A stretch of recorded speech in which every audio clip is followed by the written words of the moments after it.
Welcome to Hema creations. వీడియోలోకి వెళ్లే ముందు ఛానల్ని సబ్స్క్రైబ్ చేసుకోండి. హిరణ్యకశ్యపుని సంహారం తర్వాత నరసింహస్వామి ఉగ్రరూపం చల్లారలేదు. అప్పుడు 2 విధాలుగా నరసింహస్వామి శాంతించారని పురాణాలు చెప్తున్నాయి.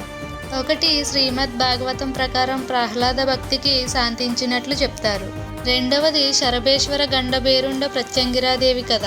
శాక్తేయ ఆగమాల్లో తంత్ర పరంపరల్లో ప్రత్యేకంగా చెప్పబడుతుంది.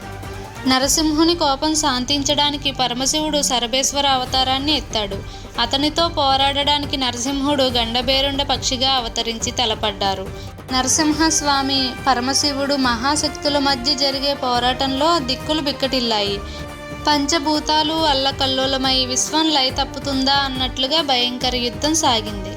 ఆ ప్రళయాన్ని ఆపడానికి శివుడు అంశన శరభేశ్వరుడి రెక్కల నుండి శ్రీ మహాశక్తి స్వరూపిణైన ప్రత్యంగిరాదేవి ఆవిర్భవించింది.